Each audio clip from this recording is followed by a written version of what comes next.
പൂട്ട് വീഴാൻ നാളുകൾ എണ്ണി കാത്തിരിക്കുന്ന മലപ്പുറത്തെ റെയിൽവേ റിസർവേഷൻ കൗണ്ടർ ആഴ്ചയിൽ 2 ദിവസം മാത്രം പ്രവർത്തിക്കുന്നത് കൊണ്ട് ട്രെയിൻ യാത്രക്കാർക്ക് പ്രത്യേകിച്ച് ഉപകാരമില്ലാതായി.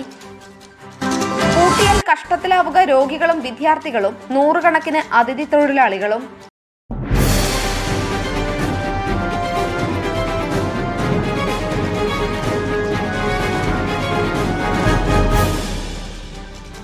പുലർച്ചെ 5 മണിക്ക് വന്ന് ക്യൂ നിൽക്കും. എന്നിട്ട് ലിസ്റ്റിൽ പേരെഴുതി വെക്കും. 5:30 മണിക്ക് വന്ന് ടോക്കൺ തരും. അടുത്ത ദിവസത്തേക്കുള്ള തൽക്കാൽ ടിക്കറ്റ് എടുക്കാനാണ് ഇത്. കുടുംബമായി തലേ ദിവസം ഇവിടെ വന്ന് മലപ്പുറം ബസ് സ്റ്റാൻഡിൽ കിടന്നുറങ്ങുന്ന കുട്ടികളടക്കമുള്ള അതിഥി തൊഴിലാളി കുടുംബങ്ങൾ വരെ അവിടെയുണ്ടാവും. ടോക്കൺ ലഭിക്കുന്നവർക്ക് 10 മണിക്കോ 11 മണിക്കോ ക്ലാസ് അനുസരിച്ച് ടിക്കറ്റ് വാങ്ങിപ്പോവാം. പക്ഷേ എല്ലാം ഇനി ഓർമ്മയാവുമെന്ന അവസ്ഥയിലാണിപ്പോൾ. മലപ്പുറം ബസ് സ്റ്റാൻഡ് ബിൽഡിംഗിലെ ഫ്രണ്ട്സ് ജനസേവന കേന്ദ്രത്തിനകത്ത് പ്രവർത്തിച്ചു വരുന്ന ഈ റെയിൽവേ കൗണ്ടർ എന്നേക്കുമായി പൂട്ടാനുള്ള ഒരുക്കത്തിലാണ്. എല്ലാ ദിവസവും പ്രവർത്തിച്ചിരുന്ന ഈ കൗണ്ടർ മുമ്പും പൂട്ടാനുള്ള ഒരുക്കങ്ങൾ തുടങ്ങിയിരുന്നു. എന്നാൽ അപ്പോൾ രാഷ്ട്രീയ സംഘടനകളുടെയും മറ്റും ശക്തമായ പ്രക്ഷോഭങ്ങൾ കൊണ്ടും സ്ഥലം MP, MLA എന്നിവരുടെ ഇടപെടലുകൾ കൊണ്ടും ആ തീരുമാനം മാറ്റി ആഴ്ചയിൽ 3 ദിവസം പ്രവർത്തിക്കുമെന്ന് ഉറപ്പു നൽകിയിരുന്നു. അസൗകര്യങ്ങൾ ഏറെയെങ്കിലും ഇതെങ്കിലും ഉണ്ടല്ലോ എന്ന ആശ്വാസത്തിലായിരുന്നു യാത്രക്കാർ.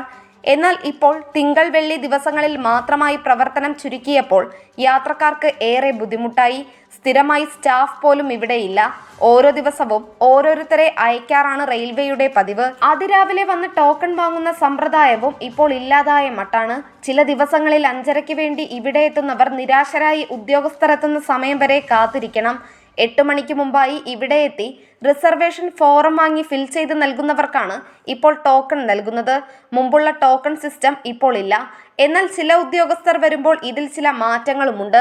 അതുകൊണ്ട് തന്നെ യാത്രക്കാർ ആകെ കൺഫ്യൂഷനിലാണ്. ഓൺലൈൻ വഴി തൽക്കാൽ ടിക്കറ്റ് ലഭിക്കുമെങ്കിലും റെയിൽവേയുടെ ഔദ്യോഗിക കൗണ്ടറുകളിൽ കൊടുത്തു തുടങ്ങി ഏതാനും മിനിറ്റുകൾക്ക് ശേഷം മാത്രമാണ് ഓൺലൈൻ സൈറ്റുകളിൽ തൽക്കാൽ ടിക്കറ്റ് റിസർവേഷൻ ആരംഭിക്കുക. മലപ്പുറത്തെ ഈ കൗണ്ടർ അടച്ചാൽ ഇനി ടിക്കറ്റ് ബുക്കിങ്ങിന് അങ്ങാടിപ്പുറത്തോ തിരൂരോ പോകേണ്ടി വരും. വിദ്യാർത്ഥികൾക്കും രോഗികൾക്കും ഇത് വലിയ പ്രയാസം സൃഷ്ടിക്കുമെന്ന കാര്യത്തിൽ സംശയമില്ല. രാഷ്ട്രീയ സംഘടനകളും മറ്റും ഇതുവരെ ഇക്കാര്യത്തിനായി ഒരു സമരം നടത്തി കാണുന്നില്ല. ഭരണാധികാരികളിൽ നിന്ന് ശക്തമായ ഇടപെടലുകൾ ഉണ്ടാവേണ്ടിയിരിക്കുന്നു. ഇല്ലെങ്കിൽ മറ്റൊരു സ്മാരകമായി ഈ റെയിൽവേ കൗണ്ടറും മലപ്പുറത്തിന്റെ ഓർമ്മ മാത്രമായി മാറുമെന്ന് തീർച്ചയാണ്. Vandana Babu, SS news, Malappuram.